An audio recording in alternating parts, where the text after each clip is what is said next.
Shalom, salam berkat dari kami untuk pendengar sekalian. Saat ini pendengar akan diberkati dengan program Hari Ini Harinya Tuhan bagian yang ke-8. Sebuah program rohani tentang doktrin Alkitab yang menolong kita untuk semakin tertanam dalam kebenaran firman dan bertumbuh dalam kemuliaan. Bersama hambanya, Pendeta Gilbert Lumwendong, STH. Banyak orang merasa doktrin Alkitab sebagai sesuatu yang membingungkan. Tetapi tahukah saudara bahwa doktrin Alkitab intinya adalah memahami Alkitab dengan benar, dengan pemahaman yang sistematis, sehingga kita terus dapat tertanam di dalam kebenaran firman, sehingga kita terus bertumbuh di dalam kemuliaan Allah. Buka hati saudara sekalian untuk menerima berkat-berkat firman-Nya hari ini. Satu kali di sebuah jalan, saya melihat bajai melintas di depan saya. Lalu ada tulisan begini, tanpa kasih, hidupku hampa. Saya baca tulisan di bajai itu, saya tersenyum sendiri. Tanpa kasih, hidupku hampa. Sebuah renungan yang sangat menarik untuk kita pikirkan bahwa sebegitu pentingkah kasih, sehingga kasih melebihi uang, kasih melebihi harta, kasih melebihi segala-galanya, sehingga orang bisa saja punya segala-galanya, tetapi kalau tidak punya kasih, hidupnya hampa. Tapi sebaliknya, bahwa orang boleh saja kekurangan segala-galanya, tapi kalau dia memiliki kasih, dia merasakan hidup yang berarti. Nah, saudaraku yang kasih dalam Tuhan, dunia hari-hari ini sedang mengalami krisis kasih. Mungkin pertanyaan saudara sederhana, kenapa dunia mengalami krisis kasih? Karena kita mesti bertanya dulu, di mana kasih dibangun? Bukankah kasih seringkali mulainya harusnya dibangun dari dalam keluarga? Tetapi bukankah hari-hari ini kasih telah hilang dalam keluarga? Suami istri sudah mulai saling membentak. Tidak sedikit istri yang melempar sesuatu pada suaminya, suami menempeleng istrinya. Orang tua yang seharusnya membimbing anak-anaknya dalam kasih mulai memaki dan membentak. Setiap kesalahan-kesalahan anaknya telah ditukar dengan makian, pukulan terhadap anaknya. Itu tidak sedang saya bilang bahwa kita tidak boleh mendisiplin anak-anak kita. Tetapi yang saya sedang mau jelaskan adalah kasih seringkali telah hilang dalam keluarga. Anak-anak kita memang bukan orang-orang sempurna. Anak-anak kita manusia biasa yang masih anak-anak, yang memang masih perlu perhatian. Kesalahan tidak selamanya harus ditukar dengan bentakan dan makian. Kadangkala kesalahan perlu ditukar dengan kata-kata penuh kasih untuk mengkoreksi dia. Meskipun setelah kata-kata penuh kasih tidak bisa mengkoreksi dia, memang perlu ada tindakan tegas, perlu ada kedisiplinan. Tetapi seringkali amarah, bentakan menjadi prioritas pertama, menjadi pilihan pertama, bukan pilihan terakhir. Saudaraku yang kasih dalam Tuhan, ini yang seringkali saya sebut, bahwa kasih telah hilang dalam keluarga. Dan kalau kasih telah hilang dalam keluarga, berarti kasih akan hilang di dalam masyarakat. Dan kalau kasih hilang dalam masyarakat, berarti dunia ini tidak ubahnya seperti rimba yang menakutkan, di mana yang kuat akan menggigit yang lemah, di mana yang kuat akan memperdaya yang lemah, di mana yang lemah akan hidup dalam ketakutan ketika dia melihat yang kuat. Saudaraku yang kasih dalam Tuhan, bukankah hidup di mana kita jalani sehari-hari ini telah menjadi rimba yang menakutkan? Kasih semakin hilang dalam keluarga.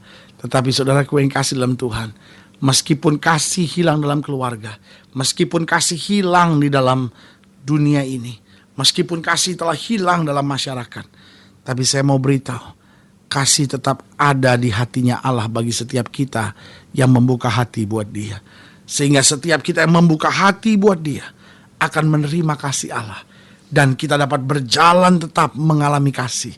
Dan dapat berkata, karena kasih Allah, hidupku tidak hampa lagi. Karena kasih Allah, hidupku bersemangat. Karena kasih Allah, aku berani menghadapi segala perkara. Haleluya, haleluya, haleluya. Selamat datang dalam program kita hari ini, Harinya Tuhan. Sebuah program rohani yang membawa kita untuk menjadikan firman Tuhan sebagai dasar keseharian kita, untuk kita dapat melangkah hari demi hari kita dan mengerti apa maksud firman Tuhan bagi keperluan, kebutuhan hidup kita ini, sehingga kita senantiasa boleh menyenangkan hatinya. Haleluya. Dan dalam program ini kita sedang membahas tentang kasih Allah. Memang ketika kasih manusia semakin tawar, di tengah kasih dunia ini semakin dingin, tapi saudaraku yang kasih dalam Tuhan, kasih Allah tetap hangat. Kasih Allah menyelamatkan kita, kasih Allah memulihkan hidup kita, kasih Allah memperbaharui kita, dan kasih Allah mendorong kita untuk tetap maju di dalam anugerahnya. Haleluya.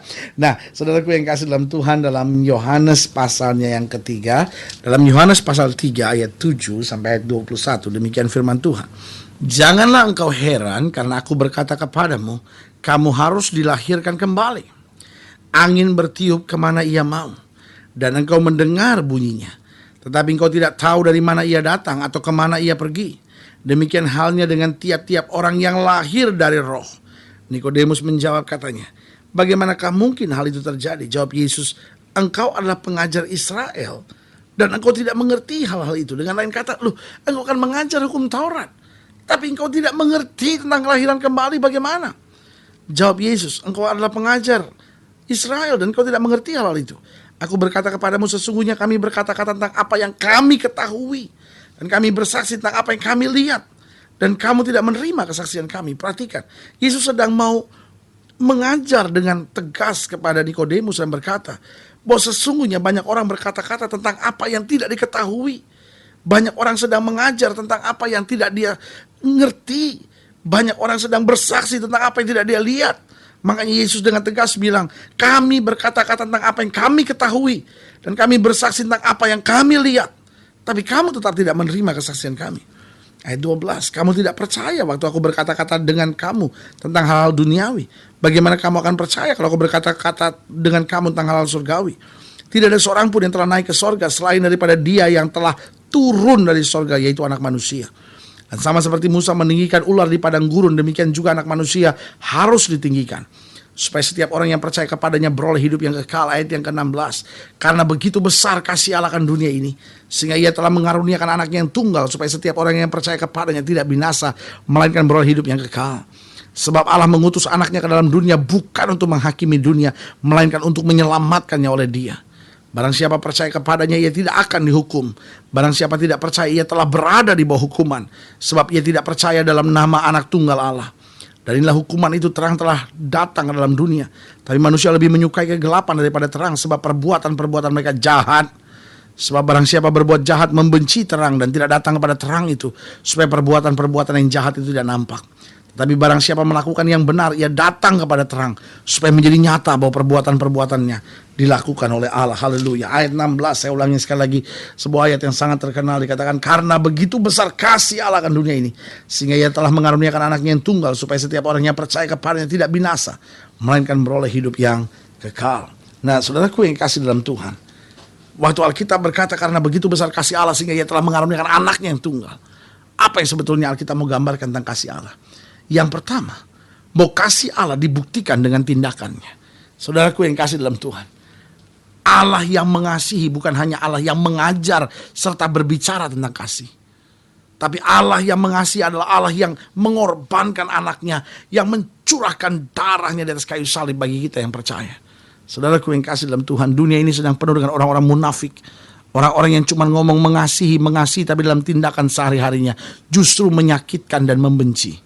Saudaraku yang kasih dalam Tuhan, ini saatnya orang percaya mulai menyadari bahwa kasih Allah dibuktikan dengan tindakan. Dan itu berarti setiap kita pun, kalau kita bicara kasih, kita harus berani buktikan dalam tindakan kita. Suami-suami jangan hanya bilang mengasihi istri dengan kata-kata, tapi di luar punya wanita lain, berselingkuh, sambil berkata, toh kita kan tidak sampai berzina, tidak sampai tidur, tapi kan ini cuma ya teman bicara. Saudaraku yang kasih dalam Tuhan, tapi engkau telah mengkhianati kasih yang suci itu. Istri-istri, jangan hanya engkau berkata, ya saya mengasihi, tapi dia sudah terlalu banyak melukai saya kecewa terhadap dia. Ya saya mengasihi, tapi terus sudah ingat-ingat kesalahan-kesalahannya. Ini yang saya sebut, kadang-kala kita sebut kasih, tetapi kita tidak buktikan dengan tindakan kita. Tapi hari ini saya mau ingatkan, Allah bicara tentang kasih, Dia buktikan dalam tindakannya. Dia menyertai langkahmu, Dia memulihkan keberadaanmu, Dia ampuni dosamu, Dia angkat hidupmu, dan Dia penuhi engkau dengan Roh Kudus. Haleluya. Kasih Allah dibuktikan dengan tindakan. Berarti kalau sedang sakit, sudah berbeban berat, rumah tangga sudah diambang kehancuran, ingat, kasih Allah dibuktikan dengan tindakan. Yang kedua saya pelajari, kasih Allah perlu ditanggapi. Karena Alkitab dengan tegas bilang, karena begitu besar kasih Allah akan dunia ini, sehingga Ia telah mengaruniakan anaknya yang tunggal, supaya setiap orang yang percaya kepadanya tidak binasa. Supaya setiap orang yang percaya kepadanya, dengan lain kata orang-orang yang menanggapi kasih Allah. Ada banyak orang yang berkata, kalau Allah mengasihi, kenapa ada banyak orang yang hidup dalam kelaparan? Karena tidak menanggapi kasih Allah. Ada banyak orang yang berkata, kalau Allah mengasihi, kenapa ada banyak penderitaan di muka bumi ini? Kenapa ada banyak kejahatan dan Allah tidak buat apa-apa? Karena manusia tidak menanggapi. Kalau kita menanggapi kasih Allah itu, maka damai sejahtera sorgawi ada di dalam hidup kita. Kita akan melihat kemenangan, berkat, damai sejahtera. Kita akan dibebaskan dari segala kutuk dan dibawa pada berkat yang berkelimpahan. Dan yang ketiga, yang pertama kasih Allah dibuktikan dengan tindakan. Yang kedua, kasih Allah perlu ditanggapi. Dan yang ketiga, kasih Allah berlaku universal dan selama-lamanya. Artinya kasih Allah berlaku untuk semua. Saudara-saudara orang miskin, kasih Allah berlaku buat saudara. Saudara-saudara orang kaya, jangan saudara pikir saudara bisa hidup tanpa kasih Allah. Saudara pun membutuhkan kasih Allah. Saudara-saudara yang lahir sebagai orang Kristen, saudara membutuhkan kasih Allah. Saudara bisa saja jadi orang Kristen tanpa kasih Allah, lalu hidupmu menderita. Tetapi sebaliknya, saudara-saudara yang mungkin bukan orang percaya, tetapi ketika engkau membuka hati, engkau pun dapat menerima kasih itu. Karena ingat, setiap kita membutuhkan kasih Allah. Orang-orang yang tidak mengalami kasih Allah dalam hidupnya tidak akan pernah bisa hidup dalam kasih. Tapi orang-orang yang mengasihi Allah dan mengalami kasih Allah, maka di tengah hal-hal yang menyakitkan sekalipun, kasih tetap memancar dari kehidupannya. Haleluya. Saudara-saudara yang ingin dilayani lebih jauh, hubungi kami melalui telepon, hubungi kami melalui surat, kunjungi website kami. Karena kami ada untuk membawa Bapak Ibu Saudara senantiasa lebih dekat pada Tuhan dan mengalami kasih kuasa mujizat yang luar biasa. Saudara-saudara yang mungkin mendengarkan program ini dan saudara mungkin sedang krisis akan kasih, rumah tanggamu sudah penuh dengan kebencian, amarah, lalu hidupmu sedang krisis kasih, sudah merasa orang-orang yang dekat saudara hanya menyakiti dan mengecewakan saudara, lalu sudah ingin didoakan secara khusus.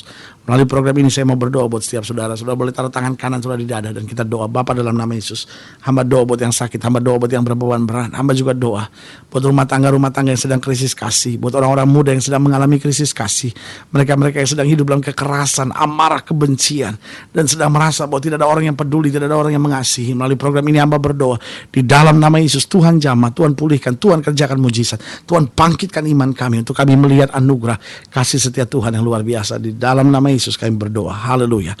Amin. Saudaraku yang kekasih dalam Tuhan, kita sudah berdoa. Ingat, tidak pernah Tuhan lalai menepati janjinya.